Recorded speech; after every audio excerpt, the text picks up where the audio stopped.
ನನ್ನ ತಿಳುವಳಿಕೆ ಪ್ರಕಾರ 65ರಿಂದ ಶಾಲಾ ಕಾಲೇಜುಗಳಲ್ಲಿ ಸಮವಸ್ತ್ರ ಇದೆ.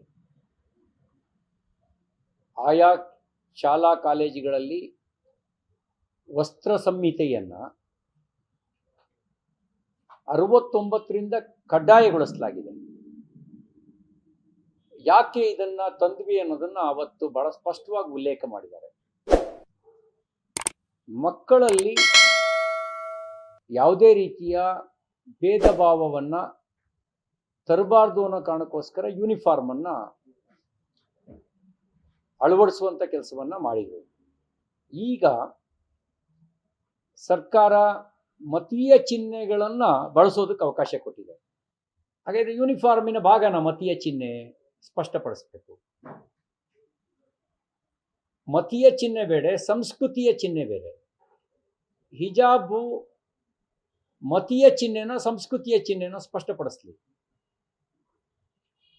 ಹಿಜಾಬ್ ಇರಬಾರ್ದು ಅಂತ ನಾವು ಹೇಳಲ್ಲ. ಶಾಲೆಗಳಲ್ಲಿ ಇರಬೇಕಾ? ಶಾಲೆಗಳಲ್ಲಿ ಯೂನಿಫಾರ್ಮ್ ಮಾತ್ರ ಇರಬೇಕು, ಹಿಜಾಬು ಇರಬೇಕಾ? ಹಿಜಾಬ್ ಪಾರ್ಟ್ ಆಫ್ ಯೂನಿಫಾರ್ಮ್ ಆದರೆ ಯಾರು ಪ್ರಶ್ನಿಸೋಕೆ ಅವಕಾಶ ಇಲ್ಲ. ಹಿಜಾಬ್ ಪಾರ್ಟ್ ಆಫ್ ಯೂನಿಫಾರ್ಮ್ ಅಲ್ಲದೆ ಇದ್ರೆ ಅದನ್ನ ಬಳಸೋದು, ಅದನ್ನು ಹೇಗೆ ಸರ್ಕಾರ ಸಮರ್ಥನೆ ಮಾಡುತ್ತೆ? ಶಾಲಾ ಕಾಲೇಜುಗಳಲ್ಲಿ ಟೈ ಪಾರ್ಟ್ ಆಫ್ ಯೂನಿಫಾರ್ಮ್ ಇದೆ, ಇಂಥದೇ ಕಲರ್ನ ಬಟ್ಟೆ ಇರಬೇಕು ಅಂತ ಯೂನಿಫಾರ್ಮ್ನಲ್ಲಿ ನಿಗದಿ ಮಾಡಿರ್ತಾರೆ. ಹಾಫ್ ತೋಳಿರಬೇಕೋ, ಫುಲ್ ತೋಳಿರಬೇಕೋ, ಸ್ಕರ್ಟ್ ಇರಬೇಕೋ, ಸಿಲ್ವರ್ ಕಮೀಸ್ ಇರಬೇಕೋ, ಸೀರೆ ಇರಬೇಕೋ, ಇದನ್ನ ಆಯಾ ಶಾಲಾ ಕಾಲೇಜುಗಳು ಯೂನಿಫಾರ್ಮ್ ನಿಗದಿ ಮಾಡಿರ್ತವೆ. ಯಾವ ಕಲರ್ ಇರಬೇಕು, ಬಾರ್ಡರ್ ಹೇಗಿರಬೇಕು ಅಂತ. ಅಲ್ಲಿ ಹಿಜಾಬ್ ಪಾರ್ಟ್ ಆಫ್ ಯೂನಿಫಾರ್ಮ್ ಆಗಿದ್ರೆ ಯಾರು ಪ್ರಶ್ನೆ ಮಾಡುವಂತಿಲ್ಲ. ಹಿಜಾಬ್ ಪಾರ್ಟ್ ಆಫ್ ಯೂನಿಫಾರ್ಮ್ ಅಲ್ಲದೆ ಇದ್ರೆ ಸರ್ಕಾರ ಏನು ಹೇಳುತ್ತೆ ಈ ವಿಷಯದಲ್ಲಿ ಬೇಕು? ಮತ್ತೆ ನೀವು ಕೇಸರಿ ಧಾರ್ಮಿಕ ಚಿಹ್ನೆ ಅಲ್ಲ ಅಂತ ಹೇಳುವ ಅಧಿಕಾರ ನಿಮ್ಗೆ ಯಾರು ಕೊಟ್ಟವರು? ನೀವೇನು ಧಾರ್ಮಿಕ ಪಂಡಿತರ? ನೀವು ಹಿಜಾಬ್ಗೆ ಅನುಮತಿ ಕೊಟ್ಟು ಕೇಸರಿಗೆ ಅನುಮತಿ ಕೊಡಲ್ಲ ಅನ್ನೋದ್ರ ಅರ್ಥ ಏನು? ಯಾರಾದರೂ ಕೇಸರಿ ಕಲರ್ನ ಹಿಜಾಬ್ ಹಾಕೊಂಬಂದ್ರೆ ಅವ್ನು ಹೊರಕಳಿಸ್ತೀರಾ? ಕೇಸರಿಗೆ ಯಾಕೆ ವಿರೋಧ ಇದೆ ನಿಮ್ದು? ನೀವು ಯಾವ್ದನ್ನಾರು ಹಾಕ ಬನ್ನಿ, ಕೇಸರಿನಾರು ಹಾಕ ಬನ್ನಿ, ಹಸಿರುನಾರು ಹಾಕ ಬನ್ನಿ, ನೀಲಿನಾರು ಹಾಕ ಬನ್ನಿ, ಬಿಳಿನಾರು ಹಾಕ ಬನ್ನಿ ಅಂತ ಹೇಳಿದ್ರೆ ಸರ್ಕಾರ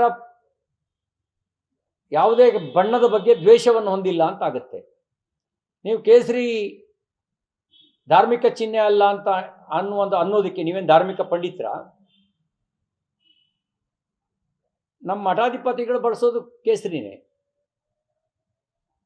ನಾಳೆ ಶಬರಿಮಲೆ ಮಾಲೆ ಹಾಕ್ತಾರಪ್ಪ, ದತ್ತ ಮಾಲೆ ಹಾಕ್ತಾರೆ, ಅವ್ರನ್ನ ಹೊರಗಿಡ್ತೀರಾ ನೀವು ಕೇಸರಿ ಹಾಕ ಬಂದಿದ್ದೀವಿ ಅಂತ? ಅಂದರೆ ಈ ನೀತಿ ನನಗನ್ಸುತ್ತೆ ನಿಮ್ಮ ಶಾಲಾ ಯೂನಿಫಾರ್ಮಿಗೆ ತಕ್ಕ ನೀತಿ ಅಲ್ಲ ಅಂತ ಅನ್ನಿಸ್ತಾ ಇದೆ. ಯೂನಿಫಾರ್ಮ್ ಅಂದ್ರೆ ಯೂನಿಫಾರ್ಮ್, ಅದಲ್ಲಿ ನೀವು ಹಿಂದೂ ಮುಸ್ಲಿಂ ಕ್ರೈಸ್ತ ಏನೋ ನೋಡಬೇಡಿ. ಆ ಶಾಲೆಯಲ್ಲಿ ಏನು ಯೂನಿಫಾರ್ಮ್ ಇದೆ ಅದನ್ನು ಪಾಲಿಸಬೇಕು ಅಂತ ಹೇಳಿ. ಹಿಜಾಬ್ ಪಾರ್ಟ್ ಆಫ್ ಯೂನಿಫಾರ್ಮ್ ಆಗಿದ್ರೆ ಹಾಕಬರ್ಲಿ, ಪಾರ್ಟ್ ಆಫ್ ಯೂನಿಫಾರ್ಮ್ ಅಲ್ಲದೆ ಇದ್ರೆ ಹಾಕಬಾರದು. ಇಲ್ಲಾಂದ್ರೆ ಯೂನಿಫಾರ್ಮ್ ಕಡ್ಡಾಯ ಅಲ್ಲ, ಯಾರು ಏನ್ ಬೇಕಾದ್ರೂ ಹಾಕೊಂಬರ್ಬೋದು ಅಂತ ಹೇಳಿ. ಈ ಮೂಲಕ ಯಾವ ಸದುದ್ದೇಶದಿಂದ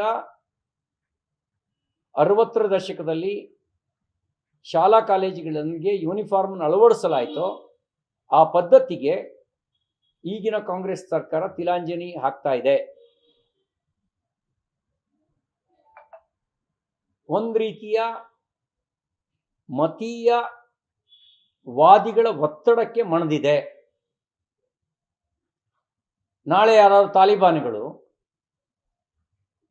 ಬುರ್ಕಾನೇ ಯೂನಿಫಾರ್ಮ್ ಅಂತ ಮಾಡಿದ್ರೆ ಏನು ಮಾಡ್ತೀರಿ? ಬುರ್ಕಾ ಹಾಕೊಂಡೆ ಹೊರಗೆ ಬರಬಾರ್ದು ಅಂತ ಕೆಲವು ಇಸ್ಲಾಮಿಕ್ ಪತ್ವ ಹೊರಡಿಸಿದ್ದಾರೆ. ಇರಾನ್ನಲ್ಲಿ ಆ ಪತ್ವ, ಅದನ್ನು ವಿರೋಧಿಸಿ ನಡೆದ ಚಳುವಳಿ. ಅಫ್ಘಾನಿಸ್ತಾನದಲ್ಲಿ ಅದನ್ನು ವಿರೋಧಿಸಿದವ್ರನ್ನ ಚಿತ್ರಹಿಂಸೆ ಕೊಟ್ಟಿದ್ದು, ಕೊಂದಿದ್ದನ್ನು ನಾವು ನೋಡಿದ್ದೇವೆ. ಇಂತಹ ತಾಲಿಬಾನಿಗಳ ಒತ್ತಡಕ್ಕೆ ಕಾಂಗ್ರೆಸ್ ಮಣಿದಂತೆ ಕಾಣ್ತಾ ಇದೆ. ಇದನ್ನ ಒಪ್ಕೊಳ್ಳೋಕೆ ಸಾಧ್ಯ ಇಲ್ಲ. ನೀವು ವಿದ್ಯಾರ್ಥಿಗಳ ಮನಸ್ಸಿನಲ್ಲಿ ಸಮಾನತೆಯನ್ನು ತರೋದ್ರ ಬದಲಿಗೆ ಮತೀಯ ಕಾರಣದ ವಿಭಜನೆಯನ್ನು ಮಾಡ್ತಾ ಇದ್ದೀರಿ. ಈ ಮತೀಯ ವಿಭಜನೆ ಅಪಾಯಕಾರಿ. ರಾಷ್ಟ್ರ ವಿಭಜನೆ ಮಾಡಿದ್ದು ಸಾಕಾಗದೆ ಶಾಲೆಗಳಲ್ಲೂ ಕೂಡ ಮತೀಯ ವಿಭಜನೆಯನ್ನು ಮಾಡ್ಲಿಕ್ಕೆ ಹೊಟ್ಟಿದ್ದೀರಿ. ಇದು ಸರಿಯಲ್ಲ. ಶಾಲಾ ಕಾಲೇಜುಗಳಲ್ಲಿ ಏನು ಯೂನಿಫಾರ್ಮ್ ಇದೆಯೋ ಅದನ್ನು ಎಲ್ಲರೂ ಕಡ್ಡಾಯವಾಗಿ ಪಾಲಿಸಬೇಕು. ಅಲ್ಲಿ ಹಿಜಾಬಿಗೆ ಅವಕಾಶ ಇದೆ ಹಿಜಾಬಿಗೆ, ಕೇಸರಿಗೆ ಅವಕಾಶ ಇದೆ ಕೇಸರಿಗೆ, ಎರಡಕ್ಕೂ ಅವಕಾಶ ಇಲ್ಲ ಅಂದರೆ ಎರಡಕ್ಕೂ ಅವಕಾಶ ಕೊಡಬಾರ್ದು.